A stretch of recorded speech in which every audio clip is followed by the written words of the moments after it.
அனைவருக்கும் வணக்கம். So old age related ortho problems பற்றி நான் பேசலாம். நான் ஒரு ஆர்த்தோபெடிக் ப்ராக்டிஷனர். தென்காசியில் ஒரு 25 இயர்ஸாக ப்ராக்டிஸ் பண்ணிட்டு இருக்கிறேன். எனக்கு நேட்டிவும் தென்காசி தான். ஓல்ட் ஏஜ் எப்போ நம்ம ஏஜ் ஆகிறோம் அப்படிங்கிறது சொன்னால், க்ரோனாலஜிக்கலாக நம்ம ஓல்ட் ஏஜ்னு கிளாஸிஃபை பண்ணுறது ஆஃப்டர் 60 இயர்ஸ் வந்து ஒரு பேஷண்ட்டை வந்து we consider them as a senior citizen or old age people. But நிறைய பீப்புள் வந்து நிறைய பர்சன்ஸ் வந்து they don't become old at the age of 60. ரொம்ப ஆக்டிவாக இருப்பாங்க. சில பேர்லாம் 70, 85 இயர்ஸ் வரைக்கும் கூட எந்த வித உபாதைகளும் இல்லாமல் நல்லா ஆக்டிவாக இருப்பாங்க. சிலர் they become very old even at before retirement. ஒரு 45, 50 இயர்ஸ் ஆகிற பொண்ணுமே நிறைய பேர் ஏஜ் ஆயிடுறாங்க. அதுவும் இப்போ உள்ள சூழ்நிலையில், இப்போ உள்ள உணவு பழக்கங்கள், வாழ்க்கை முறை, அது வந்து அந்த உடல் தளர்வை வந்து மிக ஏழியராகவே உண்டாக்கிறது. அது போக உடல் பருமன், ஸ்ட்ரெஸ்ஸு, உடல் பராமரிப்பு கரெக்டாக இல்லை, உடல் உழைப்பு கரெக்டாக இல்லாதனால உடல் ஸ்ட்ரென்த் எல்லாம் குறைஞ்சி மூவ்மெண்ட் ஆஃப் தி ஜாயின்ஸ் எல்லாமே ரெஸ்ட்ரிக்ட் ஆகி ஓல்டேஜ் அட்டைன் ஆகிறதுங்களோடய தி பிகம் வெரி ஓல்டு. ஸோ பேசிக்காக நம்ம ஓல்டேஜ் இந்த ஓல்டேஜ் ரிலேட்டட் ஆர்த்தோ ப்ராப்ளம்ஸை பற்றி பேசுகிறப்போ வந்து how to prevent orthopaedic problems of ageing first பார்ப்போம். அப்புறம் அந்த ஏஜில் வரக்கூடிய ப்ராப்ளம்ஸ் வந்த பிறகு அதை நம்ம எப்படி கையாளணும், அப்புறம் இருக்கக்கூடிய வைத்திய முறைகள் என்னென்ன அப்படிங்கிறது. நம்ம நம்ம உடம்பு வந்து எப்படின்னா, அவர் body and mind is so tuned that mind சொல்றத உடம்பு கேட்கும், உடம்பு சொல்றத மைண்டு கேட்கும். அந்த மாதிரி இந்த நம்மளுடைய நேச்சுரல் அமைப்பே அந்த மாதிரி இருக்குது. ஸோ நம்ம எப்படிதான் இருந்தாலும் when you at a point of time when you decide to change ourselves, இப்போ நம்ம வந்து ரொம்ப லேசியாக இருப்போம், உடல் ரொம்ப ஹெவியாக இருந்திருக்கும், குண்டாக இருந்திருக்கும். திடீர்னு ஒரு நாள் வந்து இல்லை நம்ம உடம்ப குறைக்கணும் அப்படின்னு முடிவு பண்ணி when you train yourself, when you plan towards weight loss, கண்டிப்பாக அது நிறைய பேருக்கு நடக்குது. அதே மாதிரி உடல்ல வந்து மைண்டு சோர்வாக இருந்தாலும் when you think to become active, you become active. Only the thought process is very important, and the commitment towards achieving your thought process makes you achieve the goal. முதுமை சீக்கிரம் வராமல் இருக்கிறதுக்கு நம்ம என்னெல்லாம் பண்ணணும் அட் தி யங் ஏஜ் அப்படிங்கிறப்போ, young ஏஜில் தி phone mass வந்து நம்ம அது ஒரு பேங்க் மாதிரி. நம்ம வந்து யங் ஏஜில் எவ்வளோ அதை வந்து நம்ம போன் மாஸை சேர்த்து வைக்கிறோமோ அந்த அளவுக்கு இந்த பின்னாடி வரக்கூடிய ப்ராப்ளம்ஸ் லைக் எலும்பு தேய்மானம், மூட்டு தேய்மானங்கள் தான் வந்து கொஞ்சம் 50-60 வயசுல வர்றது கொஞ்சம் லேட் ஆகிட்டே போயிருக்கும். நிறைய உடல் உழைப்பு உள்ள இந்த விவசாயிகள் அவங்கெல்லாம் பார்த்தீங்கன்னா அவங்க 70 வயசு 80 வயசு வரைக்குமே எந்த ப்ராப்ளமும் இல்லாமல் இருப்பாங்க. ஆனால் வந்து அதே ஒரு செடன்ட்ரி லைஃப் உள்ளவங்க வந்து முதல்ல எனக்கு முதுகு வலி ப்ராப்ளம்ஸ் வந்துடும், முட்டு வலி வந்துடும். அதற்கு காரணம் வந்து அந்த உடலை வந்து அந்த போன் மாஸ் ஸ்ட்ராங்காக போன் மாஸ் எப்போ ஃபார்ம் ஆகும்னா, அந்த போனுக்கு எந்த அளவுக்கு நம்ம வந்து அந்த ஒர்க்கு அந்த எக்ஸசைஸ் கொடுத்துட்டே இருக்குமோ அந்த அளவுக்கு போன் மாஸ் பில்ட் ஆகிட்டே இருக்கும். ஸோ அந்த யங் ஏஜில் வந்து நம்ம வருமுன் காப்போங்கிறது இதுதான். You must make your bone strong at the young. இப்போ நம்ம வந்து இப்போ ஓல்டேஜ் பீப்புள் நம்ம தளர்ந்துட்டாலும் நம்மளுடைய அடுத்த ஜென்ரேஷனுக்கு சொல்லிக் கொடுக்க வேண்டியது செடன்ட்ரி லைஃப்பை அவாய்ட் பண்ண சொல்லுங்க. ஆஸ் லாங் அஸ் பாசிபிள் எவ்வளோ முடியுமோ அவங்கள நடக்க சொல்றது, ஓட சொல்றது, கேம்ஸில் பார்ட்டிசிபேட் பண்ணுற சொல்றது, சின்ன சின்ன ஒர்க்கு லிஃப்ட் அவாய்ட் பண்ண சொல்றது, அது கொண்டு பண்ணணும். ரெண்டாவது வந்து மூட்டு தேய்மானங்கள் வந்து எப்படி ப்ரிவென்ட் பண்ணலாம் அப்படின்னா, எல்லா மூட்டுகளுமே வந்து முழு அசைவுகள் இருக்கிற வரைக்கும் அது வந்து எவ்வளோ நாட்கள் நம்மளால முழு அசைக்க முடியுதோ அவ்வளோ நாட்கள் வந்து நம்ம அசைவு கொடுத்துக்கிட்டே இருக்கணும். உதாரணத்துக்கு நம்ம சேர்ல உட்காந்து சாப்பிட்றது, சேர்லேயே உட்காந்து சேர் பவுண்ட் லைஃப்பை ரொம்ப ஏர்லி ஏஜ்லேயே நம்ம கடைபிடிக்கக்கூடாது. நம்ம இந்தியா, அது பர்டிகுலராக தமிழக மக்களினுடைய கலாச்சாரம் பார்த்தீங்கன்னா எல்லாம் தரையில் உட்காந்து சாப்பிட்றது, குத்தோச்சி உட்கார்றது, அந்த மாதிரி வந்து அது வாழ்க்கை முறையே அப்படி இருக்கிறதுனால நம்ம ஃபாரின் கண்ட்ரிஸை கம்பேர் பண்ணும்போது நம்மளுடைய மூட்டுகள் பெய்யறதுக்கு வந்து கொஞ்சம் ரொம்ப நாள் ஆகும். ஆனால் இப்போ உள்ள சூழ்நிலையில நம்ம ரொம்ப யங் ஏஜ்லேயே ஷேர் பவுண்ட் லைஃப்ல அடாப்ட் ஆகிறதுனால இந்த முட்டு தேய்மானங்கள்லாம் கொஞ்சம் ஏர்லியராக வருது. அது போக ரெண்டாவது வந்து exposure to natural sources of vitamin D3. Best source of vitamin D3 which is the basis for all formation of strong bones. எலும்புகள் திடமாக உருவாவதற்கு முக்கிய காரணம் விட்டமின் D உடல்ல தேவை. விட்டமின் டியினுடைய நேச்சுரல் சோர்ஸ் வந்து சன்லைட் தான். ஆனா நம்ம வந்து இப்போ பெரும்பாலும் ஏசி கார், ஏசி ரூம், வீட்டுக்குள்ளே இருக்கிறோம், வெளியில விளையாட போறது இல்லை, ரொம்ப லேட்டா எழுந்திக்கிறோம். அந்த மாதிரி அந்த வாழ்க்கை முறையினால சன்னுடைய எக்ஸ்போஷர் நமக்கு வந்து ரொம்ப கம்மியாகிறதுனால ஆட்டோமேட்டிக்கா we get depleted about vitamin D3. Vitamin D3 குறையும் போது உடம்புல உள்ள கால்சியம் அப்சார்ப்ஷன், நம்ம சாப்பிட்ற எவ்வளவுதான் சத்தான உணவு சாப்பிட்டாலும் கால்சியம் அப்சார்ப்ஷன் வந்து கம்மியா இருக்கும். அதே மாதிரி கால்சியம் அப்சார்ப்ஷன் ஆன பிறகு அது உடம்புல தங்குறதும் ரொம்ப குறைஞ்சிடும். ஸோ நேச்சுரலாகவே இந்த போன் வந்து வீக்காக, ரொம்ப ஏர்லி ஏஜ்ல வீக்காக ஆரம்பிச்சிடும். வீக் ஆகிற போனை வந்து வி கால் ஆஸ்டியோபோரோசிஸ். ஆஸ்டியோபோரோசிஸ்னா என்ன, ஆஸ்டியோ ஆர்த்ரைட்டிஸ் என்னன்னா, ஆஸ்டியோ ஆர்த்ரைட்டிஸ்ங்கிறது ஜாயிண்ட்ல வரக்கூடிய பிரச்சனை, மூட்டு தேய்மானத்தை ஆஸ்டியோ ஆர்த்ரைட்டிஸ் அப்படின்னு சொல்றேன். ஆஸ்டியோபோரோசிஸ் என்பது எலும்பு தேய்மானம். இது ரெண்டுமே ஆபத்தானது, உடம்புல பலகீனமாக்கக்கூடிய விஷயங்கள். பிளஸ் ரெண்டாவது ஒபிசிட்டி, உடல் பருமன் வந்து அது வந்து எல்லா நோய்க்காலம் மூல காரணம் ஒபிசிட்டி. யங்கர் ஏஜ்ல இப்போ பார்த்தீங்கன்னா நிறைய குழந்தைங்க ஒபிஸா இருக்கிறாங்க, மசில் மாஸ் இருக்காது, ஃபேட் இருக்கும்.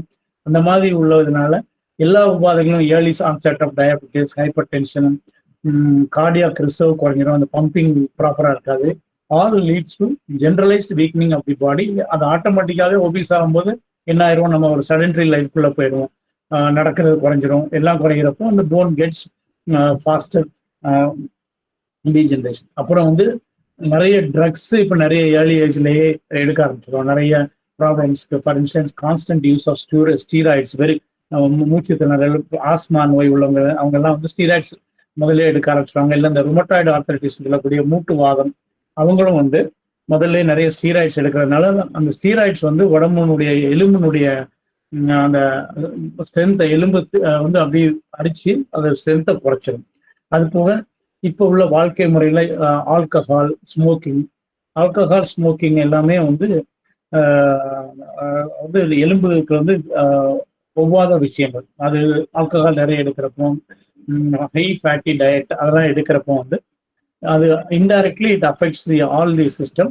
And basis of all the human body is skeleton. அதுல வந்து பாதிப்பு ஏற்பட்டு எலும்புகள் சீக்கிரம் தேய ஆரம்பிச்சிடும்.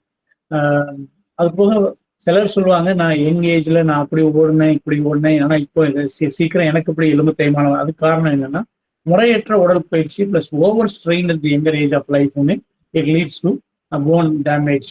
ஒரு உதாரணத்துக்கு உயரத்துல இருந்து குதிக்கிறது, ஒரு அன்ஈவன் கிரவுண்ட்ஸ்ல விளையாடுறது, அந்த மாதிரி முட்டுகளுக்கும் எலும்புகளுக்கும் வந்து அதிகமான அழுத்தங்கள் ஏற்படும் போதும் அது சின்ன சின்ன டேமேஜ் ஏற்பட்டு இதாயிடும். அது மாதிரி இப்பெல்லாம் பார்த்தீங்கன்னா நிறைய பேருக்கு வந்து யங் ஏஜ்ல கேஸ்ட்ரைட்டிஸ், அதாவது அல்சர் பெயின் காரணம் சரியான உணவு முறை இல்லாம அதிகம் உப்பு உள்ள உணவுகள், பொரிச்ச உணவுகள் அந்த மாதிரி சாப்பிட்றதுனால சின்ன வயசுலேயே வந்து கேஸ்ட்ரைட்டிஸ் வரணும். அவங்களுக்கு வந்து இந்த ஆன்டாசிட்ஸ், அந்த ஒமிப்ரசோல், டைஜின் ஜெல், அந்த மாதிரிலாம் ரொம்ப யங் ஏஜ்ல நிறைய சாப்பிட அதுவுமே வந்து எலும்புகளினுடைய ஸ்ட்ரென்த்தை குறைக்கிற விஷயங்கள்.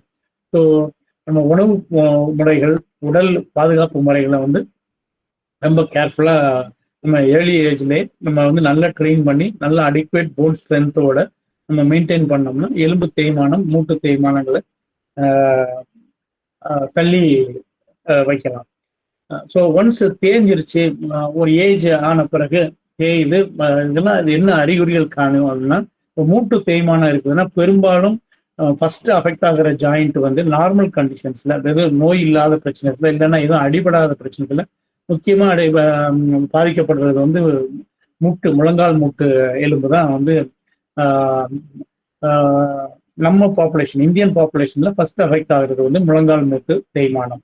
இடுப்பு மூட்டு தேய்மானம்லாம் ஃபாரின் கண்ட்ரீஸ்ல இந்த மூட்டு தேய்றதுக்கு முன்னாடி நிறைய பேருக்கு அந்த மூட்டுல ப்ராப்ளம்ஸ் வந்துடும். அதுக்கு காரணம் நான் சொன்ன மாதிரி நம்மளுடைய பழக்க வழக்கங்கள், நம்ம கீழே உட்கார்றது, சமணம் போட்டு உட்கார்றது, குத்து வச்சு உட்கார்றது, plus full range of movements எல்லா ஜாயின்ஸும் கொடுக்கறதுனால இடுப்பு வந்து சீக்கிரம் தேய்றது இல்லை. முட்டு தான் நமக்கு வந்து இந்தியன் பாப்புலேஷன்ல முதல்ல தேய்கிறது. அந்த முட்டு தேய்றப்போ என்ன ஆகும்னா, ஆரம்ப ஸ்டேஜ்ல வந்து பெருசா ஒன்றும் இருக்காது, எங்க ரொம்ப நேரம் நிற்கிறோம், ரொம்ப நடக்கிறோம், அந்த மாதிரி ரொம்ப நேரம் உட்கார்ந்து இருந்தா கூட அந்த முட்டினுடைய லேசா வலி ஆரம்பிக்கும். நாளடைவில் அந்த வலி மட்டும் இல்லாம முட்டு வீக்கம், முட்டை சுத்தி வீக்கம் வரும், ஒரு மாதிரி ஹாட்டா சூடா இருக்கிற மாதிரி இருக்கும், முட்டு முன்னுடைய அசைவுகள் குறைய ஆரம்பிக்கும். ஸோ இதெல்லாம் தான் முட்டு தேய்மானத்தினுடைய ஆரம்ப அறிகுறி. முட்டு ஏன் தேயுது அப்படின்னா, ஒன்று ஓல்டேஜ் ப்ராப்ளம், இல்லை அப்படின்னா நம்ம ஏதாவது ஒரு கீழே விழுந்து ஜாயிண்ட் ஃப்ராக்சர் ஆயிடுச்சு, அப்படி ஜாயிண்ட்டுக்குள்ள ஃப்ராக்சர் ஆயிடுச்சு, இல்லைன்னா வந்து ஒரு நம்ம வாக்கிங் பேட்டர்ன், அந்த அந்த பேட்டர்ன்ல ஒரு மாதிரி சரிஞ்சு சரிஞ்சு நடக்கிறவங்க, அந்த மேடு பள்ளங்களை நடக்கிறவங்களுக்கு வந்து அந்த முட்டு சீக்கிரம் தேயறதுக்கு வாய்ப்பு இருக்குது. நார்மல் கண்டிஷன்ஸ்ல தேயறதுக்கு வந்து கொஞ்சம் டிலே ஆகும். அந்த அந்த முட்டு அது இல்லாம வேற கண்டிஷன்ஸ்ல எப்படி முட்டு தேயணும்னா, இப்போ உதாரணத்துக்கு ரொமட்டாய்டு ஆர்த்தரைட்டிஸ். ரொமட்டாய்டு ஆர்த்தரைட்டிஸ்ங்கிறது ஒரு முடக்குவாதம். அது வந்து உடம்புடைய செல்ஸே வந்து உடம்புக்கு அகேன்ஸ்டா ஆக்ட் பண்றதுனால உருவாகக்கூடிய ஒரு நோய். அது பெரும்பாலும் எந்த ஜாயின்ஸ் அஃபெக்ட் பண்ணுன்னா, small joints of the hand and feet. கைகளில் காலையில் எழுந்திரிச்ச உடனே ஒரு ஸ்டிஃப்னஸ் இருக்கும், வீக்கம் இருக்கும், கை மடக்கிறது நீட்டுறது கொஞ்சம் கஷ்டப்படும். அப்படி கிராஜுவலாக கை இதாகும், கையில் டிஃபார்மிட்டிஸ் கொஞ்சம் வளைவுகள் ஏற்படும். அதுக்கப்புறம் வந்து அது மாதிரி மெயின் ஜாயின்ஸ்ல ஹிப்பு இல்லைன்னா நீ ஜாயின்ஸ் அஃபெக்ட் ஆகும்.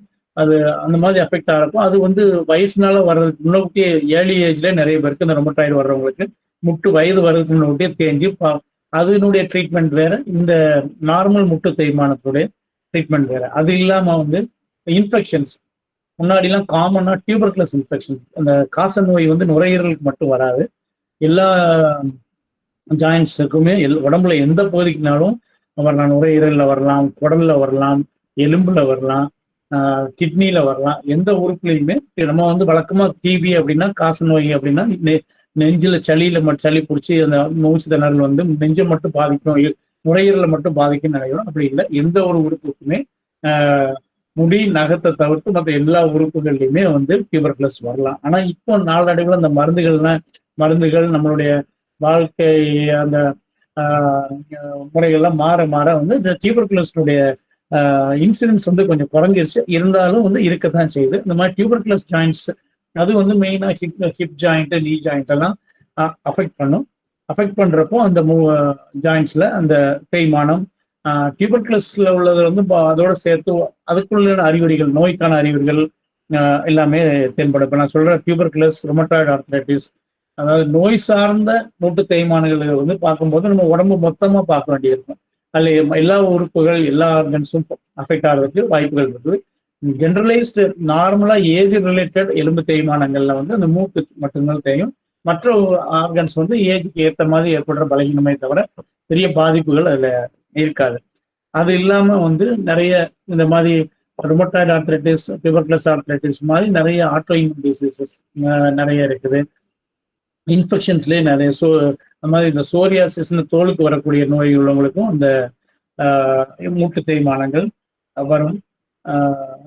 ஸோ தேய்மானங்களை நம்ம எப்படி வகைப்படுத்துறது? நான் இப்போ வந்து நம்ம ஓல்டேஜில் சொல்ற மாதிரி முக்கியமாக தேய்றது வந்து நம்ம பாப்புலேஷன் மூட்டுங்கிறதுனால மூட்டு தேய்மானத்தை மட்டும், முழங்கால் மூட்டு தேய்மானத்தை மட்டும் நம்ம எப்படி எதிர்கொள்றது அப்படிங்கிறது நம்ம பார்ப்போம். எப்படி வகைப்படுத்துறது? முதல்ல ஸ்டேஜஸ் ஆஃப் ஆஸ்டியோஆர்த்ரைட்டிஸ் நான் சொன்ன மாதிரி முதல்ல சும்மா ரொம்ப ப்ரொலாங்டு வாக்கிங், இல்லைன்னா ரொம்ப நேரம் நின்றுட்டு இருக்கிறோம் அப்படிங்கிறப்போ ஒரு வலி வர ஆரம்பிக்கும். ரெண்டாவது வந்து வீக்கம் ஏற்படும், மூணாவது வளைவு ஏற்படும், நாலாவது ரொம்ப முடியாம போகும், ஐந்தாவது முறிவுகள் ஏற்படும். இதுதான் வகைப்படுத்துறது ஆஸ்டியோஆர்த்ரைட்டிஸ் சிவியாரிட்டியை பொறுத்து வகைப்படுத்தும். ஆரம்ப ஸ்டேஜ்ல நமக்கு வலி ஏற்படுதுன்னா என்ன இது வலி காஸ் பண்ணுது அப்படிங்கிறத வந்து நம்ம ஐடென்டிஃபை பண்ணி அதை அவாய்ட் பண்றது, ரொம்ப நேரம் நிற்கிறத அவாய்ட் பண்றது, அந்த மாதிரி நம்ம வந்து ஆஸ் லாங் அஸ் பாசிபிள் நம்ம எவ்வளவு நாளும் வந்து ரேஞ்ச் ஆஃப் மூமெண்ட்ஸ் ஃபுல் நீட் கொடுக்குற முடியுதோ அது வரைக்கும் வலி இருந்தாலும் கொடுத்துட்டு இருக்கதான் நல்லது. அடுத்தால டாக்டர், ஃபார் ஏஜ்டு பர்சன்ஸ் இந்த போன்ஸ் நம்ம வந்து ஸ்ட்ரென்தன் பண்ணிக்கிறதுக்கு ஒண்ணு எக்ஸசைஸ், இன்னொன்னு டயட்ல வந்து என்ன மாதிரி நம்ம எடுத்துக்கலாம் டாக்டர்? இப்ப ரீசன்ட் டேஸ்ல இந்த முடவாட்டுக்கால் சூப் சாப்பிட்டா இந்த மூட்டு வலி எல்லாம் வராது அப்படின்றாங்க. அதுக்கு முன்னாடி வந்து இந்த முடக்கத்தான் கீரை வந்து சாப்பிட்டா மூட்டுகளுக்கு எல்லாம் நல்லது அப்படின்னு சொல்றாங்க. So can you suggest which one is best for the aged people? அதான் மேடம், அதாவது நம்ம வந்து முடக்கத்தான் கீரை, முடவக்கிழங்கு, அந்த கிழங்குலாம் சொல்றீங்க இல்லையா, அந்த சூப், அது எல்லாமே வந்து சப்ளிமெண்ட்ஸ். அது வந்து இப்போ டசன்ட் ப்ரிவென்ட் த டிசீஸ். அந்த தேய்மானத்தை நம்ம வந்து தேயிற எலும்புகளை வந்து கொஞ்சம் நம்ம நார்மலா ஹெல்த்தி டயட், இது எல்லாமே வந்து ஹெர்பல் ட்ரீட்மெண்ட், ஹெர்பல் மெடிசின்ஸ். அது எடுத்துக்கிறதுக்கு ஒரு அதனுடைய பலன் இருக்குமோ. ஆனா வந்து இது எடுக்கிறதுனால கம்ப்ளீட்டா தடுத்துடலாம், வராம ஆக்குறான் அப்படிங்கிறது கிடையாது. பேசிக்கா தான் நான் சொன்ன மாதிரி ஒரு ஏஜ் ஆகிறப்போ அந்த ஏஜ் ரிலேட்டடா நம்ம எவ்வளவு ஆக்டிவா இருக்கணும். இப்போ வந்து உதாரணத்துக்கு ஒரு 60-70 வயசு ஆள் வந்து யங் ஏஜ் மாதிரி ஒரு ஜாகிங் போகக்கூடாது. நம்ம வாக் பண்ணிட்டே இருக்கிறோம், திடீர்னு வந்து நம்ம யங் ஏஜ் பர்சன்ஸ் மாதிரி அதாவது ஓவர்லோட் பண்ணக்கூடாது. ஃபர்ஸ்ட் டயட்டை பொறுத்த மட்டுக்கும் மேக் இட் சிம்பிள். நம்ம இப்போ நீங்க நிறைய லிட்ரேச்சர் இது எல்லாமே போனா பார்த்தீங்கன்னா வந்து இப்போ நம்ம வந்து advise to go back to the basics. பழைய நம்ம என்ன உணவு முறையில சாப்பிட்டோமோ அந்த முறைக்கு போங்க, அந்த மாதிரி சொல்றாங்க. இப்போ உள்ள அந்த ஜங்க் ஃபுட்ஸு, இப்போ சார் சொன்ன மாதிரி நான்வெஜ் சாப்பிடக்கூடாது, சாப்பிட்டா வெயிட் போடுறோம் அப்படி கிடையாது. எதுவுமே வந்து அளவுக்கு மிஞ்சினால் அமிர்தமும் நஞ்சு, பசித்து பூசி, இதுதான். ஒரு குறிப்பிட்ட ஏஜுக்கு அப்புறம் வந்து நமக்கு உடம்பே நம்மளுக்கு சொல்லும் இது போதும் வேண்டாம், இதை எப்படி நம்ம வந்து உடம்பு தான் வந்து நமக்கு வந்து பெஸ்ட் டாக்டர். அதே சொல்லும் நமக்கு. நம்ம முன்ன மாதிரி சாப்பிட முடியலையே அப்படின்ட்டு ரொம்ப கஷ்டப்பட்டு நிறைய சாப்பிடக்கூடாது. அதை வந்து you must accept the limitations of our age and eat accordingly. ரொம்ப ஜங்க் ஃபுட்ஸ் சாப்பிட்றது, நிறைய இந்த கார்போஹைட்ரேட் சாப்பிட்றது, அதெல்லாம் குறைச்சிக்கணும். இந்த ஏஜுக்கு என்ன கால்சியம் நிறைய உள்ள இதை ஃபிஷ் சாப்பிடணும். அது மாதிரி நான் வெஜிடேரியன்ஸாக இருந்தால் மில்க் நிறைய எடுத்துக்கணும், கேபேஜ் அந்த மாதிரி கீரை நிறைய எடுக்கணும். முருங்கைக்கீரைலாம் rich source of calcium as well as iron. அந்த மாதிரி ஒரு பேலன்ஸ்டு டயட் எடுத்துக்கணும். ப்ரோட்டீன் வந்து நம்ம ஃபுட்ல நிறைய இருக்கிற மாதிரி பார்த்துக்கணும். இடையில முன்னாடி இப்போ ரொம்ப ரீசெண்ட் டைம்ஸ்ல வந்து ஃபேட்டை கம்ப்ளீட்டாக அவாய்ட் பண்ணணும், கொலஸ்ட்ராலை பற்றி ரொம்ப அவேர்னஸ் கிரியேட் பண்ணி அதுக்கு நிறைய ட்ரக்ஸ் எல்லாம் வந்துட்டு இருந்தது. பட் ஆஃப் லேட்டா சயின்ஸ்னுடைய இது என்னன்னா வந்து பார்த்தீங்கன்னா இட் கீப்ஸ் ஆன் சேஞ்சிங். நேற்று என்னது நம்ம தப்புன்னு சொன்னோமோ அது இன்னைக்கு ரைட் ஆகும். இப்போ சயின்ஸ் என்ன சொல்லுதுன்னா fat is essential for body. So ஃபேட்டை ரொம்ப டிப்ளீட் பண்ணாதீங்க. அதாவது ஹெல்த்தி ஃபேட்லேயே அந்த கொலஸ்ட்ரால்ஸ்லேயே வந்து நிறைய எல்டிஎல் கொலஸ்ட்ரால், ஹெச்டிஎல் கொலஸ்ட்ரால், அதாவது ஹெல்த்தி ஃபேட் வந்து நிறைய இருக்கணும். ஸோ அந்த பேலியோ டயட்லாம் பார்த்தீங்கன்னா அந்த suggest to take fatty input, கார்போஹைட்ரேட்ஸை குறைக்க சொல்கிறாங்க. ஸோ இந்த மாதிரி நம்ம உடம்புக்கு எது கரெக்டாக ஃபிட் ஆகுது, நம்ம உடம்புடைய ஒர்க் ரிலேட்டடாக, நம்ம ரொம்ப கொஞ்சம் செடென்டரி லைஃப்னா நிறைய சாப்பிடக்கூடாது. ஆக்டிவாக இருக்கிறோம், நிறைய ஹார்ட் ஒர்க் பண்ணுறோம், இப்போ ஒரு மேனுவல் லேபரர் அப்படின்னா அதுக்கேற்ற டிமாண்டுக்கு ஏற்ற அளவுக்கு நம்ம சாப்பாடை பிளான் பண்ணிக்கலாம். கம்மிங் டு ட்ரீட்மெண்ட் ஆஃப் இந்த மூட்டு தேய்மானம் அப்படிங்கிறது, நான் சொன்ன மாதிரி ஆரம்ப ஸ்டேஜில் கிவிங் ரெஸ்ட், ரொம்ப வலி இருக்குது கொஞ்சம் ரெஸ்ட் கொடுத்துக்கிறது, ஒரு மைல்டா ரொம்ப அது கொடுத்தும் வலி கேட்கலன்னா மைல்டா உள்ள அனால்ஜெசிக்ஸ், அதாவது வலி நிவாரணிகள். இப்போ நம்ம இதுல வந்து இப்போ எங்க மெடிசின்ல best medicine for pain reliever வந்து பேராஸ்டமால். ஆனால் வந்து இப்போ நான் ஒரு நோயாளிக்கு பேராஸ்டமால் எழுதுனா என்ன டாக்டர் நீங்க காய்ச்சல் மருந்து எழுதுறீங்க நான் முட்டு வலிக்கு, அப்படி கிடையாது. அது வந்து ஒரு வலி இருக்கிறதுலே சேஃபஸ்ட் வலி நிவாரணி பேராஸ்டமால். அந்த பேராஸ்டமால்ஸை வந்து ஒரு ரொம்ப வலி இருக்கிறப்போ எடுத்துக்கிறது வந்து நம்ம அந்த வலியும் நிவாரணம் கிடைக்கும், உடலுக்கும் பெரிய அளவில் பாதிப்பு இருக்காது. ஸோ டாக்டர் வந்து ஒரு பேராஸ்டமால் ப்ரிஸ்கிரைப் பண்ணுறாங்கன்னா அது டாக்டர் தெரியாமல் ஏதாவது ஒன்றும் அவுடேட்டட்னு நினைக்காதீங்க. It is safest analgesic at the basic level. Foreign கண்ட்ரீஸ்லாம் பேராஸ்டமால் தான் வந்து பேசிக் ட்ரக்கு. அந்த மற்ற drugs, pain relievers, advanced pain relievers ரொம்ப ரேராக தான் போவாங்க.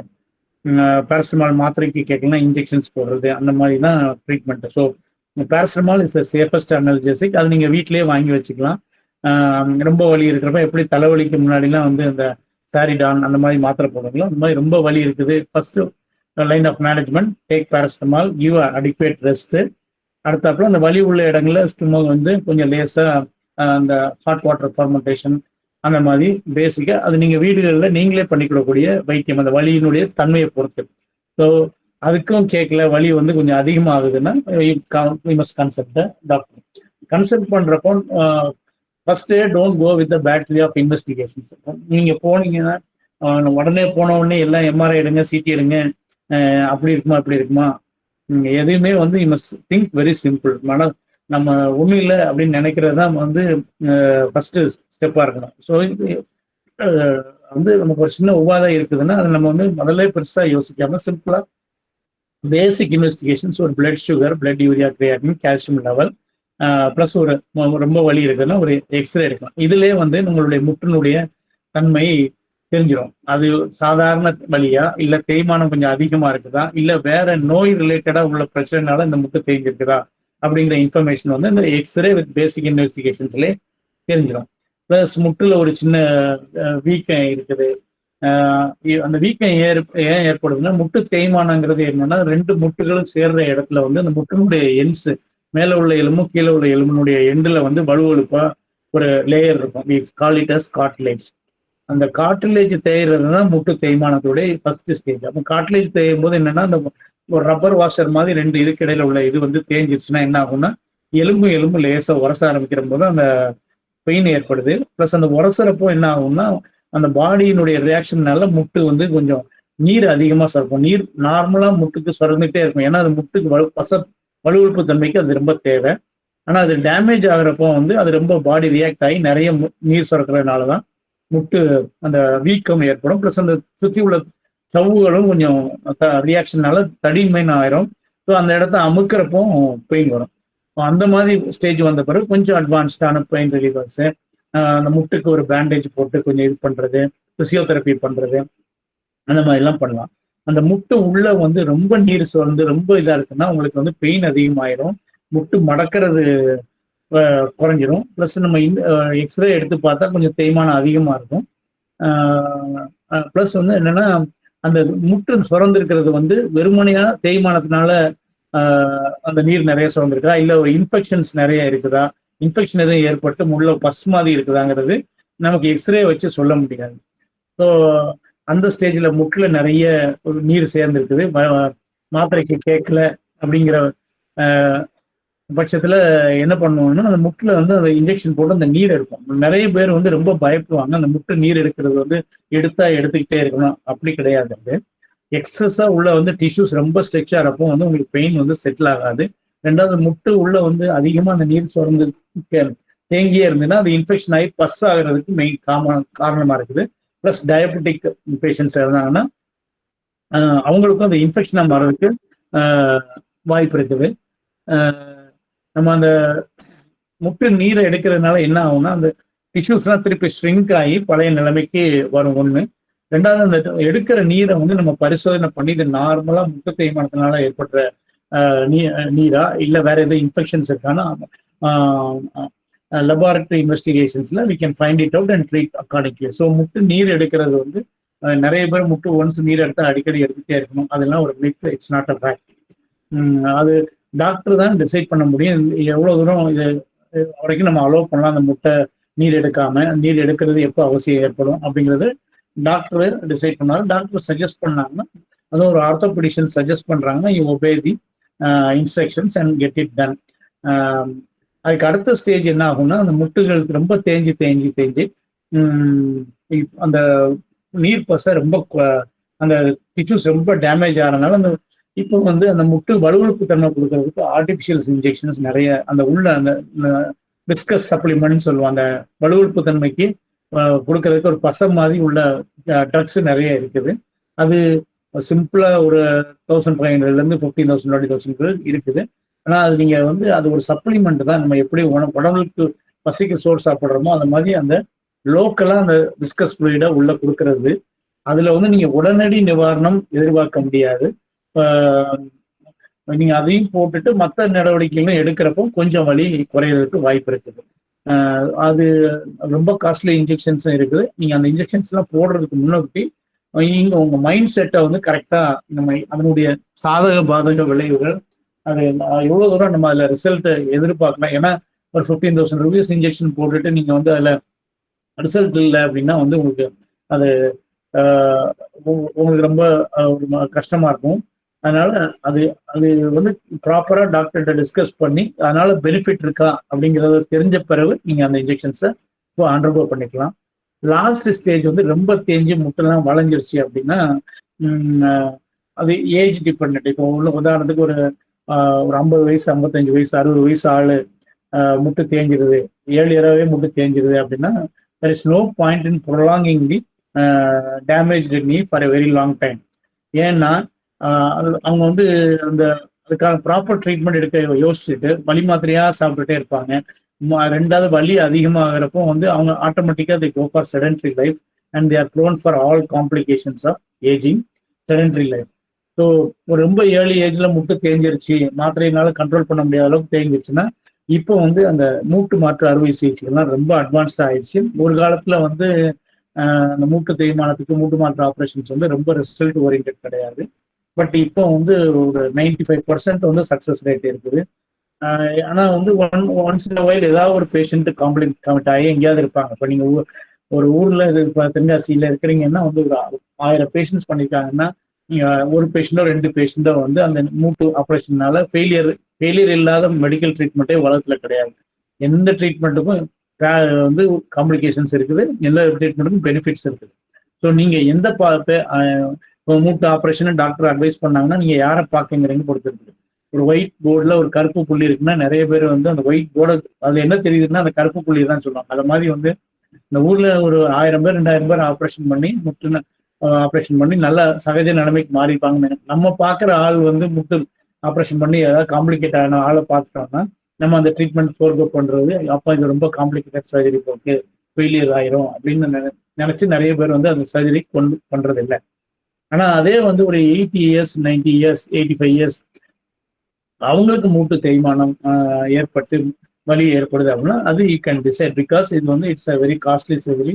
ஒரு முட்டு மாத்துறதுக்கு எப்படியும் அரௌண்ட் வந்து ஒரு 2 lakhs வரைக்கும் மினிமம் எக்ஸ்பெண்டிச்சர் ஆகும். ஸோ ஒரு நிறைய பேஷண்ட்ஸ் அவங்களே சொல்லிடுவாங்க இனி நான் ஆப்ரேஷன் பண்ணி என்ன சார் பண்ண போறேன் அப்படின்னு சொல்லி. அது என்னை கேட்ட வைஸ் டெசிஷன். அந்த ஏஜ்ல ஒரு மூட்டு மாத்துறது அந்த மாதிரி ஒரு high risk surgery, because it's an elective surgery. அது இல்லாமலும் நீங்க லைஃபை ப்ரொலாங் பண்ணிக்கலாம். ஸோ அந்த ஏஜ்ல மூட்டு மாற்று ஆப்ரேஷன் பண்ணணுமா அப்படிங்கிறத நீங்க டிசைட் பண்ணிக்கலாம். சிலர் வந்து அந்த ஏஜ்லயும் பண்ணலாம். But any age you can do. But you are the best judge of getting it done. It's not an emergency, it is not mandatory surgery. அது வந்து கொஞ்சம் வந்து நம்ம லைஃப் கம்ஃபர்டபுள் ஆக்கிக்கிறதுக்காக பண்றது. இப்போ உதாரணத்துக்கு ஒரு முட்டு ரொம்ப தேஞ்சிருக்கும், அவர் மற்ற இல்னஸ்னால பெட் ரிட்டனா இருப்பாரு, அந்த முட்டு வலிக்கு போய் நீங்க ஆப்ரேஷன் பண்ண வேண்டிய அவசியமே இல்லை. மற்ற ஏன்னா கார்டியாக் ப்ராப்ளம் இருக்கும், இல்லை கிட்னி ஃபெயிலியர் இருக்கும், அதெல்லாம் சரி பண்ணி இந்த முட்டையும் சரி பண்ண முடியாது. ரெண்டாவது அந்த ப்ராப்ளம்லாம் இருக்கும்போது ஒரு மேஜர் சர்ஜரி அண்டர்கோ பண்ண வேண்டிய அவசியம் இல்லை. ஸோ நம்ம பேரண்ட்டுக்கோ நம்ம தாத்தா பாட்டிக்கோ நம்ம நல்லா பார்க்கணுங்கிற ஆர்வத்தில் வந்து டக்குன்னு போய் முட்டு மாத்துறது நெட்ல ரெஃபர் பண்ணிட்டு இதுக்கு சர்ஜரி இதுதான் அப்படிங்கிற மாதிரி போய் பண்ண வேண்டிய அவசியம் இல்லை. நீங்க வந்து you can be the better judge of your own parents and grandparents. அதே மாதிரி மூட்டு மாத்தின பிறகு நம்ம வந்து you cannot expect normal joint. நீங்க வந்து முட்டு மாத்திட்டோம் எல்லாமே பண்ணிக்கலாம், எல்லாமே பண்ணலாம். டாக்டர்ஸ் கூட சஜஸ்ட் பண்ணாங்க நீங்க ஓடிக்கலாம் நடந்துக்கலாம், but nothing can replace a normal joint. அது இறைவன் படைப்பு தான். அதுக்கு மற்ற எல்லாம் சப்ஸ்டியூட்ஸ் தான். பண்ணதுக்கு அப்புறம் வந்து நம்ம வந்து ஓரளவுக்கு அந்த முட்டை வந்து ரொம்ப ஸ்ட்ரெயின் பண்ணாம ஒரு நம்ம நார்மல் லைஃப் லீட் பண்ற normal activities of daily living மட்டும் பார்த்துக்கிற அளவுக்கு அந்த முட்டை பண்ணீங்கன்னா இந்த முட்டையினுடைய லாங்குவிட்டி ரொம்ப நாள் இருக்கும். ஏன் அப்படி சொல்றேன்னா ஒரு failure of knee replacement surgery is வந்து ஒரு டிஃபிகல்ட் ப்ராப்ளம் டு ஹேண்டில். அது அடுத்தடுத்து ப்ராப்ளம் ஆகிட்டே போகும். Plus cost of surgery, the duration of illness அது எல்லாமே ஜாஸ்தி ஆயிரும். ஸோ இது ரிலேட்டடா உங்களுக்கு ஏதாவது டவுட்ஸ் இருக்குதா? இப்போ இந்த மூட்டு இதுல வந்து ஆயில் சொல்லிட்டு இருந்தீங்கல்ல, ஆயில் லிக்விட், அது வந்து அது மேலால ஏதாச்சும் தடவி அது உள்ளார வந்து போற மாதிரி ஏதாச்சும் ஆயில் இருக்கா, அந்த மாதிரி இருக்கா சார்? அதாவது எக்ஸ்டர்னல் அப்ளை பண்ற ட்ரக்ஸ் அது எல்லாமே வந்து 2 விஷயம். ஒண்ணு வந்து உங்களுக்கு இப்போ வந்து முள்ளால எடுக்கிறோம்னு சொல்றோமா, அது மாதிரி வந்து ஒரு இப்போ முட்டுல வந்து ஒரு வலி இருக்குன்னு வச்சுக்கோங்க, வெளியில ஒரு அப்ளை பண்ற ஆயின்மெண்ட்ல என்னன்னா கேப்சசின் அப்படிங்கிற ஒரு காந்தல் தன்மை உருவாக்கக்கூடியது இருக்கும். இப்போ எக்ஸ்டர்னலா ஒரு நம்ம போட்டு அப்ளை பண்ணி மசாஜ் பண்றப்போ என்ன ஆகும் அப்படின்னா ஒரு சின்ன ஒரு வார்ம்த் அங்க இருக்கும், பிளஸ் ஒரு இரிட்டேஷன்ஸ் இருக்கும். ஸோ அந்த வந்து அதுக்கு வலியை கொஞ்சம் மழுங்கடிக்கும் ஒண்ணு.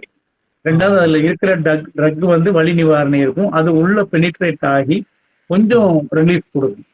அது வந்து ஒரு சப்போர்ட்டிவ் ட்ரீட்மெண்ட் தான் ஒழிய it's not a main line of treatment. மற்ற நீங்க சொல்ற தென்னை மரக்கூடிய எண்ணெய், அந்த எண்ணெய், எல்லா எண்ணெயினுடைய லோக்கல் அப்ளிகேஷன் பிளஸ் வந்து மசாஜினுடைய இதே வந்து ஒரு லோக்கல் வார்ம்த்தை கிரியேட் பண்ணும். அந்த ஏரியாவுக்கு பிளட் சப்ளையை வந்து நம்ம மசாஜ் பண்றதே இருக்கு. நீங்க உதாரணத்துக்கு ஒரு இடத்த தடவிட்டே இருந்தீங்கன்னா பாத்தீங்கன்னா கொஞ்ச நேரத்துல சூடாகும், கொஞ்சம் ரெட்டிஷா. அந்த லோக்கல் பிளட் சப்ளையை வந்து கொஞ்சம் இம்ப்ரூவ் பண்ணும். இதெல்லாம் வந்து hidden benefits of using that. ரெண்டாவது வந்து இப்போ ஒரு முட்டு வலி இருக்குது, தலைவலி இருக்குது, நீங்க பாத்தீங்கன்னா டைகர் பாம்பை போட்டு தேய்ச்சிட்டே இருப்பாங்க. அது ஆக்ஷன் அது இருக்குதோ இல்லையோ, பட் ஃபீல் ரிலீவ். சைக்கலாஜிக்கலா ஒரு எஃபெக்ட் ஃபர்ஸ்ட் இருக்கும். செகண்ட், ஒரு minimal benefits of the drugs இருக்கும். நம்ம ஓரலா சாப்பிடுற அளவுக்கு லோக்கல் அப்ளை பண்ற ட்ரக் வந்து பெருசா யூஸ் இருக்காது. அது சித்தா மெடிசனா இருந்தாலும் சரி, என்ன மெடிசனால இருந்தாலும் சரி.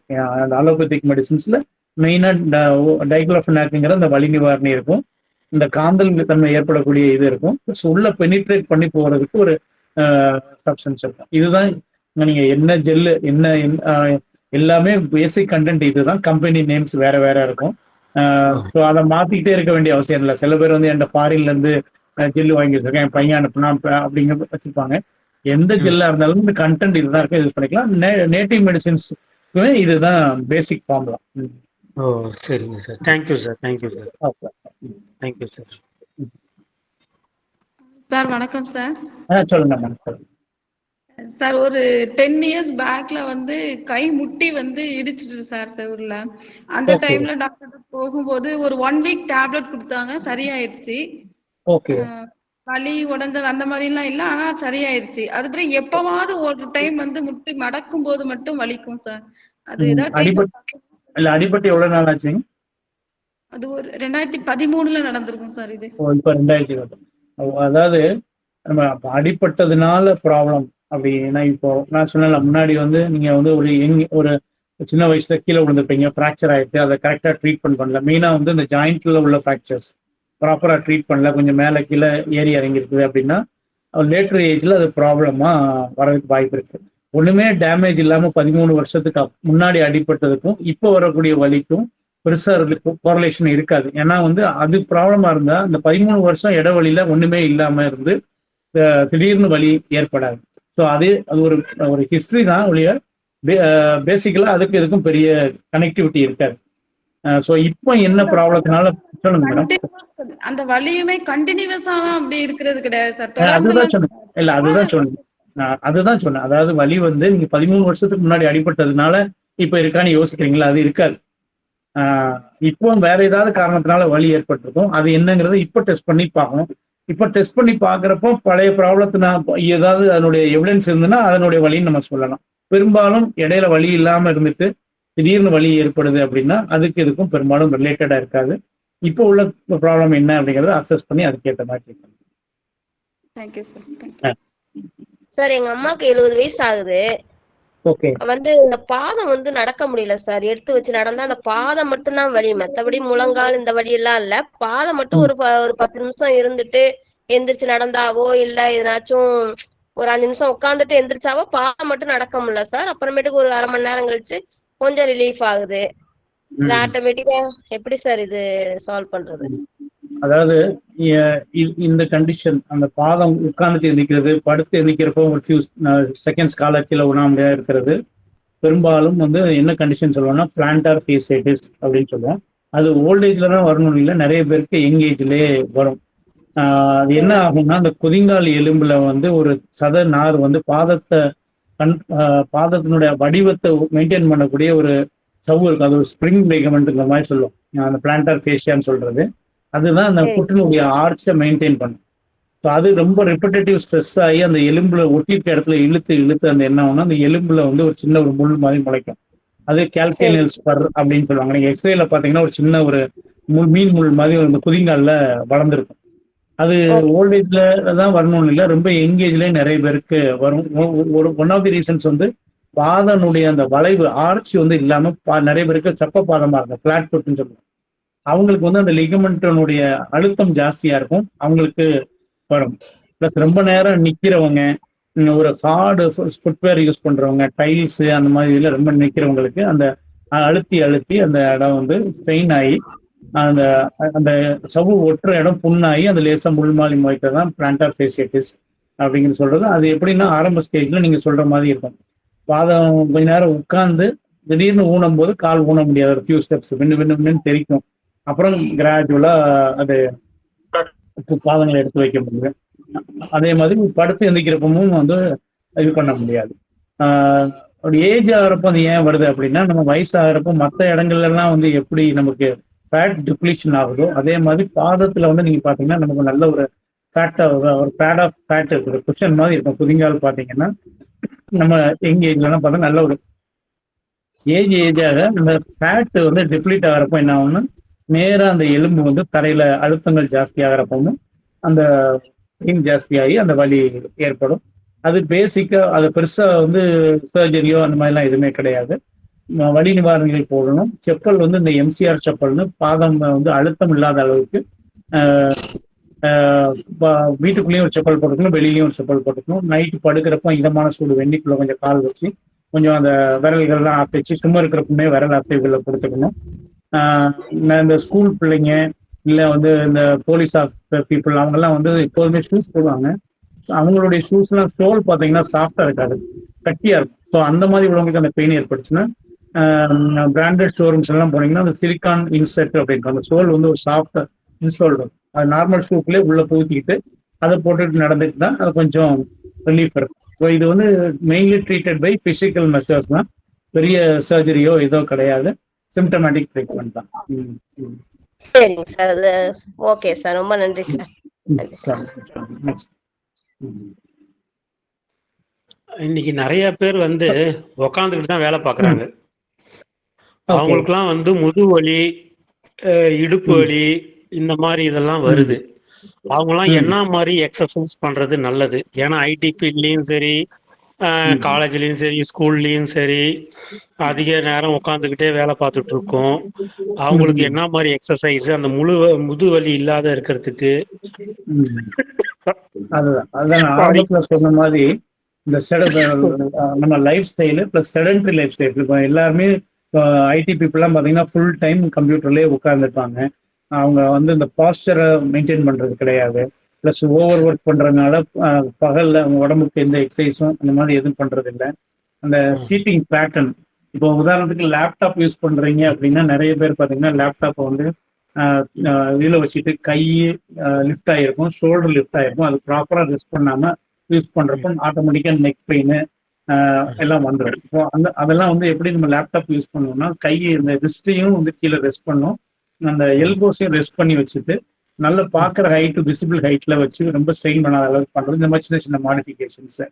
ரெண்டாவது ஒரு ப்ரொலாங்டு சிட்டிங், இப்போ ஒரு ஹவர்ஸ் டுகெதர் உட்காந்து வேலை பார்க்கறதுனா எவ்ரி ½ hour எந்திரிச்சு கொஞ்சம் ஃப்ரீயாக நடந்து லேசாக எல்லா ஜாயின்ஸையும் ஸ்ட்ரெச் பண்ணுறது. இது உங்கள் ஆஃபீஸ்லேயே பண்ணுற சின்ன சின்ன விஷயங்கள் தான்.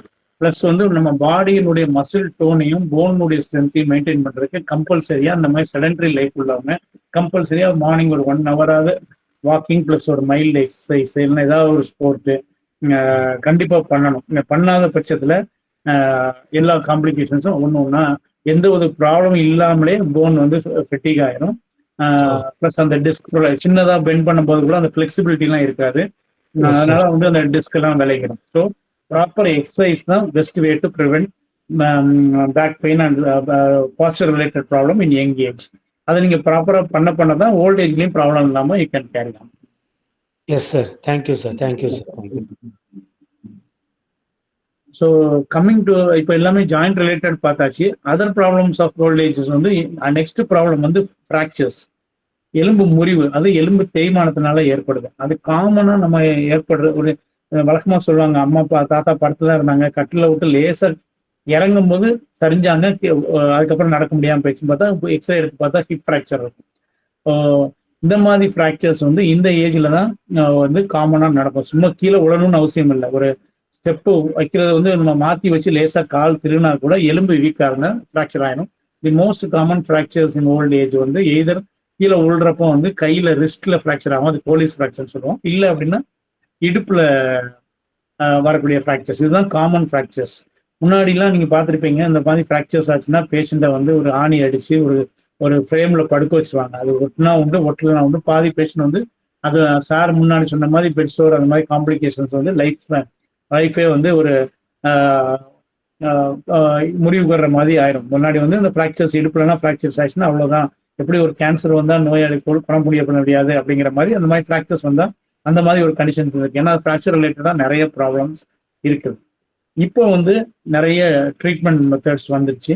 நான் முன்னாடி சொன்னேன், இப்போ மூட்டு தேய்மானம் ஒரு 80 வயசு ஆளுக்கு வருது அப்படின்னா பண்ண வேண்டிய அவசியம் அது நீங்க டிசைட் பண்ணி பண்ணிக்கலாம், வேணுமா வேண்டாமான்னு. பட் அதே ப்ராப்ளம் ஒரு ஃப்ராக்சர் ஆகுது ஒரு 80 வயசு ஆளுக்குன்னா அந்த மேஜர் சர்ஜரி தான், ஹிப் ஃப்ராக்சர்ஸோ ஏதோ. பட் டெஃபினட்டா சீக்கிரம் சர்ஜரி பண்ணி அவங்கள வந்து மொபிலைஸ் பண்ணணும். இல்லை அப்படின்னா படுக்க வச்சுட்டா கண்டிப்பா அது வந்து அவங்க லைஃப் குவாலிட்டி ஆஃப் லைஃபே ரொம்ப மோசமாயிடும். அப்படி காம்ப்ளிகேஷன்ஸ் ஒன்று ஒன்றா டெவலப் ஆகிடும். ஸோ ஒரு ஹிப் ஃப்ராக்சர் ஆகுதுன்னா அட் எனி ஏஜ் இந்த best method of treatment in this age.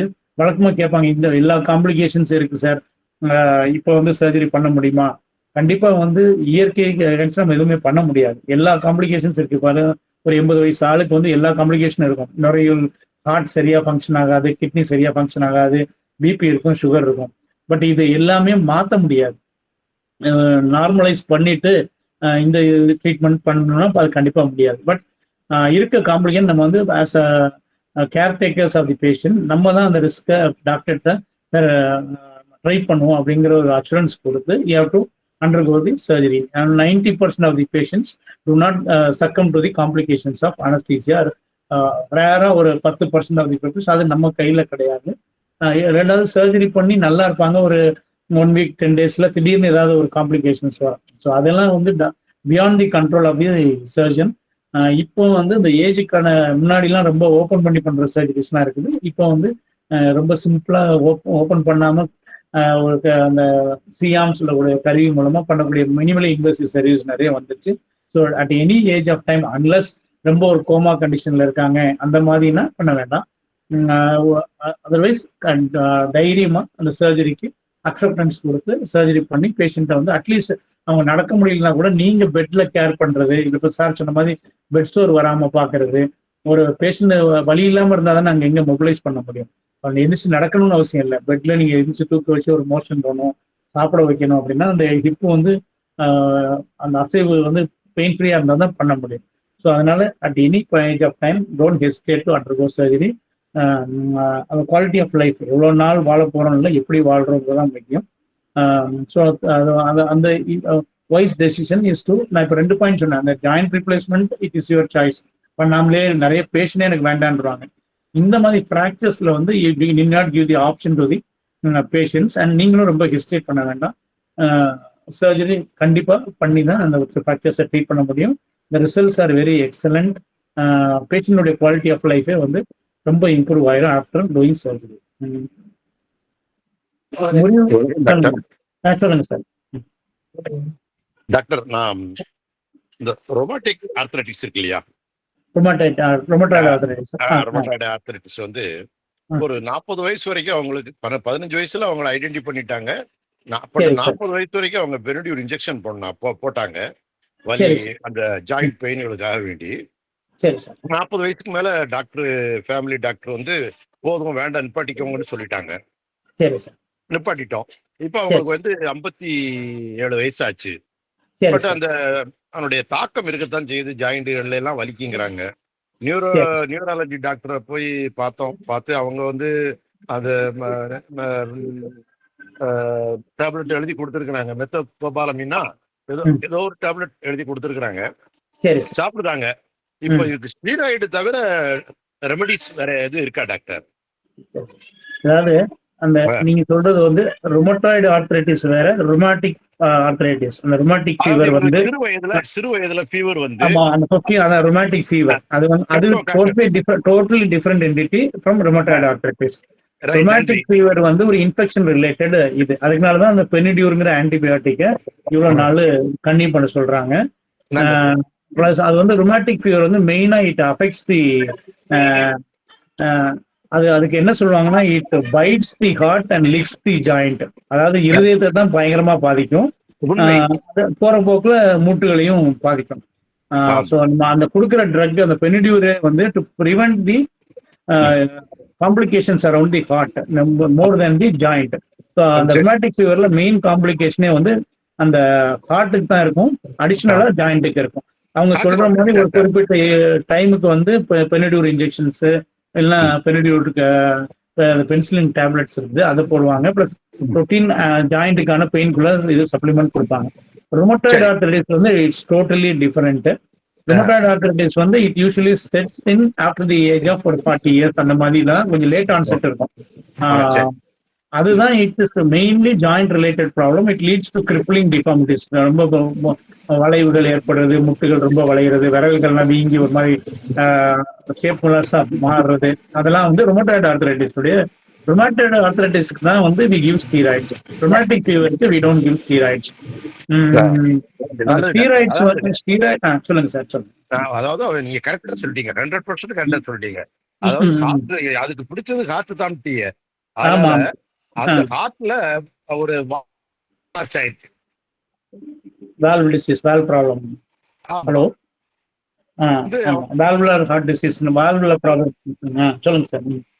அதனால அவங்களுக்கு வந்து அந்த இதே படப்படப்பு வந்து அவங்களுக்கு வந்து வழக்கத்தை விட அதிகமா தெரியும் அவங்களுக்கு. ஆமா, இருக்காங்க. ஆனா ஆக்டிவா இருக்காங்க. அதுதான் சார். அப்ப வந்து அந்த அதுல மெயினா மானிட்டர் நீங்க பண்ண வேண்டியது வந்து கார்டியாக் ஸ்டேட்டஸ். ஜாயின்ஸ் நீங்க இப்ப சொல்ற 56 வயசுல ஏற்படுற பெயின் வந்து not related to the rheumatic fever. 56 வயதுல ஏற்படல. இந்த பெயின் வந்து 15 வயசுல இருந்து இருக்கு. 15 வயதுல இருந்தே. அதுக்கு 40 வயது வரைக்கும் பெனிடியூர் போட்டோம், அதுக்கு அடுத்து நிப்பாட்டிட்டோம். பட் பெயின் இருந்துட்டு தான் இருக்கு, ஜாயின்ட் பெயின் இருந்துட்டு தான் இருக்கு லைட்டா. அதான் Penidure doesn't have a direct effect on your joint problem sir. இப்போதைக்கு நீங்க சிம்டமேட்டிக்கா ட்ரீட் பண்ணா போதும். அந்த பெயின் எப்படி எவ்வளவு சிவியரா இருக்குது அதுக்கு ஏற்ற மாதிரி ஒரு இது பண்ணிக்கலாம். கார்டியாக் கண்டிஷனை மட்டும் எவாலுவேட் பண்ணிக்கோங்க. சரி டாக்டர், நன்றி டாக்டர். ஹலோ சார், சொல்லுங்க மேடம். சொல்லுங்க மேடம். நான் முடிச்சு ஒரு அட்சயா ஹோம்ல இருந்து பேசுறேன். சொல்லுங்க மேடம். எனக்கு மூட்டு வலி ப்ராப்ளம் இருக்கு சார். அந்த மூட்டு மேல ரொம்ப வீக்கமா இருக்கு. சரிங்க. ரொம்ப வலியாவும் இருக்கு. டாக்டரை பார்த்தேன், அவங்க கால்சியம் மாத்திரை தான் போட சொன்னாங்க. 3 வேலையும் எடுத்துக்க சொல்றாங்க. சரிங்க. உங்க ஏஜ் என்னங்க மேடம்? 50. 2 மூட்டுக்கு இருக்குதா, ஒரு மூட்டு வலி இருக்குதா? ஒரு மூட்டு இடது பக்கம், வலது பக்கம். சரி சரி சரி. ஒரு மூட்டு தான் சார். எதுவும் டெஸ்ட்கள் பண்ணீங்களா? இன்வெஸ்டிகேஷன் பண்ணி எக்ஸ்ரே அது மாதிரி எடுத்தீங்களா? டயபெட்டிக் எதுவும் உண்டா உங்களுக்கு? எக்ஸ்ரே எடுத்தேன் சார், தேய்மானம்னு சொன்னாங்க. சரி மேடம், சரி மேடம். அதுதான் நம்ம இப்ப முதல்ல சொன்னாலே அந்த தேய்மானத்துல வந்து அந்த முட்டு வீக்கங்கிறது வந்து அந்த பேசிக்கா ஆரம்ப ஸ்டேஜ்ல வந்து அந்த லேசா வீக்கங்கள் ஏற்படும். முட்டு வளைவுகள் எது இருக்கா? வளைவு இல்ல சார், அந்த முட்டு மேல ரொம்ப வீக்கமா இருக்கு. வீக்கம் ஜாஸ்தியா இருக்கு. அதாவது ரொம்ப வீக்கா இருந்ததுன்னா நான் சொன்ன மாதிரி அந்த நீரை எடுத்து டெஸ்ட் பண்ணலாம். இல்ல அப்படின்னா அந்த வந்து கொஞ்சம் ரெஸ்ட் கொடுத்து அந்த முட்டினுடைய பசத்தன்மைக்கு மாத்திரைகள் இருக்குது. அந்த எப்படி மெத்திகாபலமின் அந்த மாதிரி நரம்புகளுக்கு பலக்கு தரக்கூடிய இது இருக்கோ அது மாதிரி உள்ள வந்து அந்த நீர் பசையை இம்ப்ரூவ் பண்றதுக்கு உள்ள மாத்திரைகள் இருக்குது. அந்த மாத்திரைகளை கொஞ்சம் விட்டமின் மாதிரி கொஞ்சம் ஒரு 1 month and 2 months எடுத்து பார்க்கலாம். அதுக்கும் கேட்கல அப்படின்னா நெக்ஸ்ட் ஸ்டேஜ் வந்து உள்ள போடுற இன்ஜெக்ஷன்ஸ் ட்ரை பண்ணலாம். அது ஒரு டைம் ஒரு 2 வருஷத்துக்கு முன்னாடி போட்டேன் சார் அந்த இன்ஜெக்ஷன் முட்டில. சரிங்க மேடம். அச்சர பக்கத்துல ஒரு டாக்டர் போய் போட்டேன். சரிங்க மேடம். சரி. அதோட ஒரு ஊசி தான் போட்டேன். அதோட என்னால மறுபடியும் போட முடியல. அதுவே 5000 கேட்டாங்க ஒரு. அதுதான் அந்த எல்லாமே வந்து இப்ப அந்த இன்ஜெக்ஷன்ஸ்ல வந்து ஒரு ஸ்டீராய்டும் இருக்கும், பிளஸ் அந்த வலி மறக்கக்கூடியது இருக்கும், பிளஸ் வந்து உள்ள நீர் பசது 3 சேர்த்து தான் போடுவாங்க. லைட்டிக் காக்டெயில்னு சொல்லுவாங்க உள்ள. அது வந்து ஒரு 2 தடவை 3 தடவை போடலாம், ஃப்ரீக்வெண்டாகவும் போடக்கூடாது. 2வது டயபெட்டிக் பேஷண்டா இருந்தீங்கன்னா அது அட்வைஸ், ஸ்டீராய்ட்ஸ் போடுறது அட்வைஸ் அவாய்ட் பண்ணிக்கலாம். அதுக்கப்புறமும் உங்களுக்கு வலி குறையல, நீங்க லைஃப் ஸ்டைல் மாடிஃபை பண்ணி குறையல அப்படின்னா அந்த தேய்மானத்தினுடைய அளவு ஜாஸ்தியா இருக்கும்னு அர்த்தம். அந்த மாதிரி இருந்ததுன்னா நெக்ஸ்ட் ஸ்டேஜ் வந்து உங்களால டாலரேட் பண்ண முடியாத பெயின் அந்த மாதிரி இருந்ததுன்னா you have to go for joint replacement. ஏன்னா வலி மாத்திரையை நீங்க சாப்பிட்டுட்டே இப்ப 50 வயசுங்கிறீங்க, இன்னொரு 10 வருஷம் 15 வருஷம் வலி மாத்திரையே சாப்பிட்டுட்டே இருக்க முடியாது இல்லையா? You must get relieved of the problem by doing some replacement service. அது மாதிரி வந்து ஓல்ட் ஏஜ் பீப்புள் வந்து ப்ரிவென்டிவ் மெஷர்ஸ் கீழே விழாம பாக்குறதுக்கு என்னென்ன வழிகள் உண்டோ எல்லாமே பார்த்துக்கணும். ஸ்லிப்பரி ஃப்ளோர்ஸ்ல போகும்போது ரொம்ப கேர்ஃபுல்லா ஸ்டெப் எடுத்து வைக்கணும். ஏதாவது சப்போர்ட்டோட நடக்கணும். கீழே விழாத அளவுக்கு இப்போ வந்து ரொம்ப சேஃப். கீழே விழுந்துட்டீங்க அப்படின்னா வந்து இப்போ உள்ள சூழ்நிலையில நியூக்ளியர் ஃபேமிலி இல்லைன்னா பாக்குறதுக்கு ஆள் கூட இருக்க மாட்டாங்க. நிறைய பேர் வந்து கீழே விழுந்து கிடப்பாங்க, வீடு பூட்டி இருக்கும், வெளியில வந்து சொல்றது கூட முடியாம நிறைய ஓல்ட் ஏஜ் பீப்புள் வந்து 2-3 days உள்ளே கிடக்கிற சூழ்நிலை எல்லாமே இருக்குது. ஸோ வந்து எப்போதுமே ஒரு அட்டெண்டரை அந்த பக்கத்துல வச்சுக்கிறது நல்லது. நம்ம நடக்கிற இடங்கள்ல வந்து நல்ல லைட்டிங் இருக்கணும். இந்த மாதிரி சிம்பிள் பாத்ரூம்ல வந்து கைப்பிடிகள் வந்து இந்த டாய்லெட்ல உட்கார்ந்து எந்திக்கிற இடத்துல ஒரு கைப்பிடி வச்சுக்கிறது, ஸ்லிப்பரி ஃப்ளோர்ஸ் இல்லாம வைக்கிறது, அந்த மாதிரி சின்ன சின்ன நம்மளுடைய என்விரான்மெண்ட்டை நம்ம வந்து சேஃபா வச்சுக்கிட்டா தான் அந்த கீழே விழாம, இல்லைன்னா எவ்வளோ கேர்ஃபுல்லா இருந்தாலுமே டக்குன்னு ஒரு சின்ன ஸ்லிப் போதும். ஏன்னா நம்ம பாடியை வந்து பேலன்ஸ் பண்ண முடியாது, ஏஜ் எல்லா பாடியை வந்து கோஆப்ரேட் பண்ணாது. லேசா இதனால ஸ்லிப் பண்ணாலும் டப்புன்னு கீழே விழதான் தோணும். விழுந்தா இந்த மாதிரி காம்ப்ளிகேஷன்ஸ்லாம் வந்துடும். So best practice is to prevent falling. Thank you, doctor. Thank you.